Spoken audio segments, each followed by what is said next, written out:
j'observe avec intérêt qu'il n'a pas fait une ligne, ni dans le Figaro, ni dans le Monde, ni dans l'Express, ni dans quelque journal que ce soit, outre le fait qu'on n'a pas respecté la procédure législative parlementaire, c'est-à-dire qu'on est passé par un décret balai, une ordonnance présidentielle, précisément pour ne pas respecter le processus législatif. C'est ce qu'on appelle en droit français un coup d'État.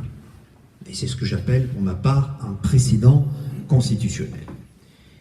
Il y a un second précédent à cette tentative de génocide sur laquelle je vais revenir, c'est ce que je pourrais considérer comme étant un précédent rhétorique.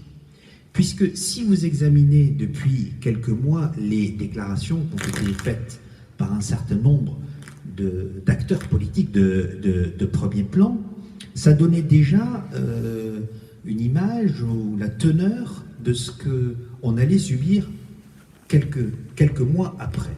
Je vous en donne un échantillon non représentatif. C'est Madame Neima Sali, députée, qui estime qu'il faut, je la cite, exterminer les Kabyles. Puis vous avez un diplomate, Mohamed Zitou, qui va estimer pour sa part qu'il fallait prendre les armes. Vous avez le sénateur Abdelwahab Benzaïn, qui va considérer que les Kabyles constituent, et je le cite, des tumeurs cancéreuses. Vous avez enfin le congrès de Mostaganem des 18 et 20 août 2019 où on appelle au génocide. Il faut engager un génocide contre le peuple kabyle, c'est-à-dire que la Kabylie, ce soit l'opération zéro Kabylie. Opération zéro Kabylie, ça veut dire opération en définitive zéro Kabyle. Et si je comprends à peu près le français, ça veut dire qu'il faut exterminer le peuple kabyle, ce qui va essayer d'être fait quelques mois après.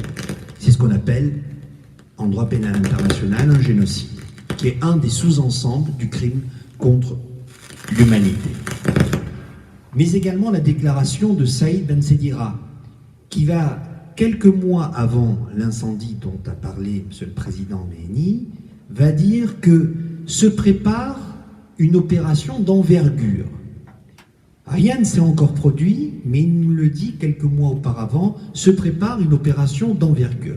Or, en droit pénal international, ce qui est essentiel, c'est l'élément intentionnel du délit. Au-delà de l'élément matériel, au-delà de l'élément formel, c'est l'élément intentionnel.